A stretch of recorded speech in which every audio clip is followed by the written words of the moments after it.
Baik, assalamualaikum warahmatullahi wabarakatuh. Salam sejahtera buat kita semua teman-teman dimanapun saja berada. Berjumpa kembali dengan channel Bedah Lagu ya. Kali ini kita masih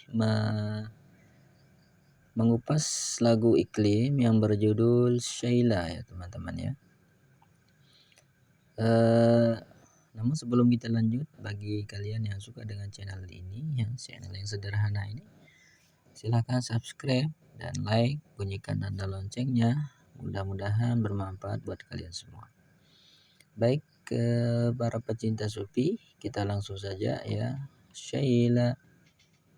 Ya, Sheila ini adalah nama dari seseorang perempuan. Sheila, perempuan. Jadi perempuan itu di dalam diri kita ya, yang perempuan itu diibaratkan sebagai jasad kita ya teman-teman ya. Jadi tubuh kasar kita ini dah ya yang status perempuan. Jadi yang bernyanyi ini, yang memanggil ini, yang memuji ini adalah rohani kita ya teman-teman ya. Ini adalah suatu kata dari diri batin kita teman-teman ya, dari rohani kita. Sheila, bila kau terluka, wahai tubuhku ya, bila kau terluka, aku pun tersiksa. Nah, apabila tubuh kita ini ya mengalami suatu penderitaan teman-teman ya, kekecewaan atau kotor ya, jadi diri batin kita itu juga ikut merasakannya teman-teman ya. Nah, apabila makanya kita di dalam syariat saja kita tidak boleh menyakiti diri sendiri ya teman-teman ya. Kenapa kita tidak boleh menyakiti diri sendiri ya? Memukul diri sendiri, menyakiti raga kita ini tidak boleh ya. Haram hukumnya. Kenapa? Karena di dalam tubuh kita ini terdapat nyawa ya, nyawa yang telah bersatu ya. Nah, itulah yang memberikan istilahnya itu, yang menyebabkan kita bisa merasakan adanya kehidupan ya teman-teman ya. Karena saking lamanya kita bersama nyawa ini ya, maka ketika tubuh kita itu mengalami suatu tindakan kekerasan atau penyiksaan, maka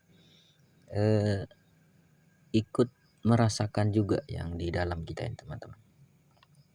Apa sebabnya? Karena betapa besar cinta kita yang telah kita bina ya.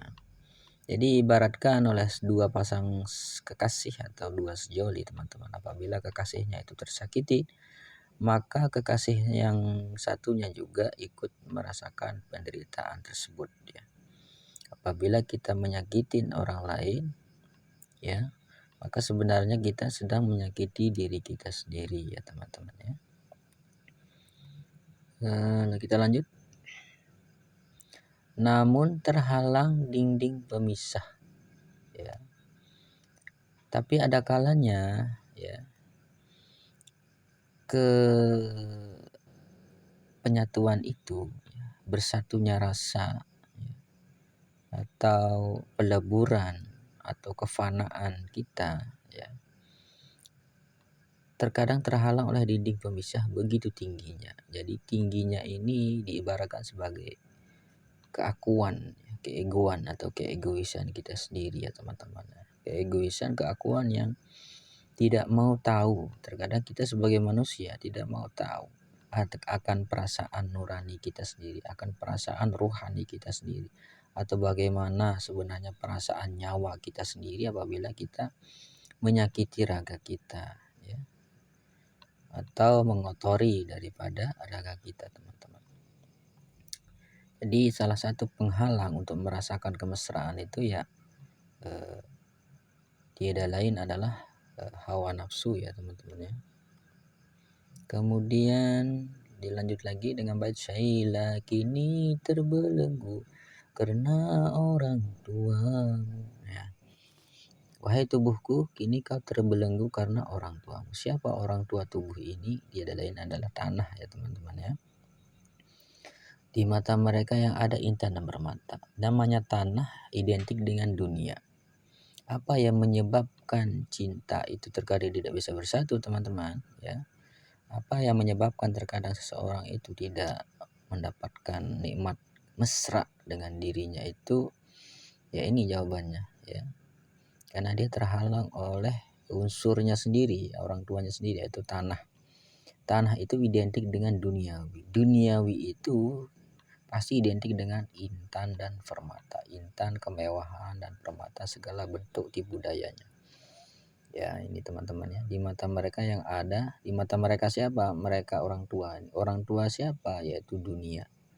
Ya, dunia itu ya pada diri kita adalah batang tubuh kita sendiri ya teman-teman ya, jiwa raga kita, jasad kita, tubuh jasmani kita, tubuh zahir kita. Ya begitulah teman-teman.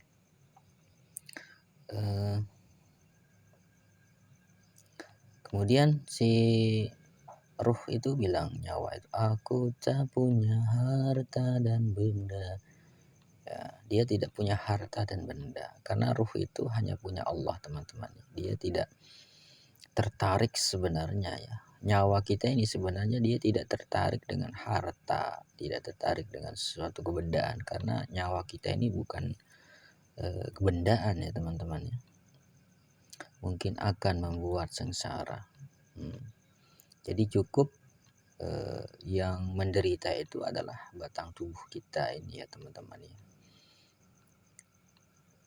Kenapa tubuh kita ini terkadang menderita, jasad kita ini? Karena jasad ini terdoktrin oleh penghalang tadi teman-teman, yaitu hawa nafsu itu. Nah itulah yang menyeret kita untuk menderita atau sengsara. Jadi bukan salah si nyawa itu teman-teman ya, salah dari kita yang mengikuti bisikan-bisikan dari keegoisan kita.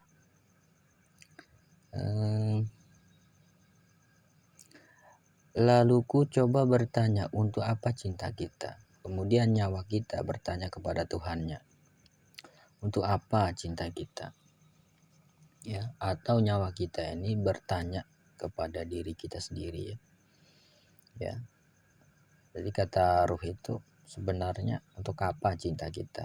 Untuk apa kita bersatu di dunia ini? Nah, ini poinnya teman-teman ya, untuk mencari jati diri kita ini. Untuk apa sih kita saling mengenal, saling mencinta, saling berhubungan, bahkan kita ini satu tubuh, satu badan ya. Sekian lama kita bina, hanya berbuah derita.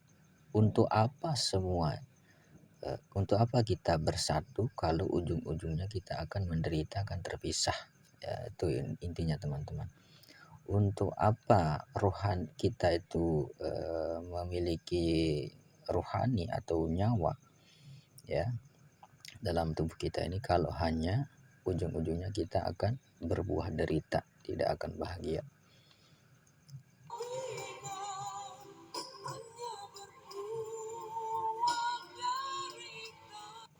Ya. Oh Sheila, tabahkanlah. Jadi di sini, jika toh pun suatu takdir menentukan, ya, jadi kata nyawa itu, oh Sheila, wahai tubuhku, tabahkanlah suratan di dirimu, ya, bersabarlah ya, takdir yang ada pada dirimu. Oh Sheila, relakanlah kita harus berpisah. Nah, kenapa terjadi perpisahan ini teman-teman? Ya, perlu kita garis bawahi. Karena sebenarnya jika kita ya di dunia ini berhasil menaklukkan atau berhasil menemukan kesadaran itu ya, untuk mengerti diri kita, diri batin kita, kita akan mendapatkan suatu kenikmatan dan kebahagiaan. Namun ketika kita di dunia ini sibuk mencari apa yang sebenarnya tidak perlu, atau apa yang membuat kita hanya gelisah, atau bahkan melalaikan kita dari tujuan kita diciptakan sebenarnya, maka akan berpotensi berpisahlah tubuh ini dengan nurani atau rohani kita. Maka apa yang terjadi kalau dia meninggalkan kita, ya maka akan terjadi sebuah penderitaan nanti di alam baka, teman-teman ya. Jadi mungkin kalau yang sudah sering atau duduk di depan ilmu-ilmu tentang mencari jati diri pasti akan paham maknanya. Kenapa kok bisa berpisah gitu ya, padahal lama bersatu di dunia antara jasmani dan rohani. Jadi satu bocoran ya teman-teman ya, bagi di kalangan sufi, kalau meninggalnya itu ya berpisah dengan roh nyawanya, maka itu suatu kerugian ya teman-teman ya. Jadi rugi kalau orang itu meninggal harus kembali ke tanah ya, terus kembali ke air, terus kembali ke api, itu rugi teman-teman. Nah ini bagi yang paham silahkan komen di kolom komentar teman-teman ya. Baik, mungkin itu saja dulu untuk kesempatan kali ini, mudah-mudahan bermanfaat bagi kita semua teman-teman.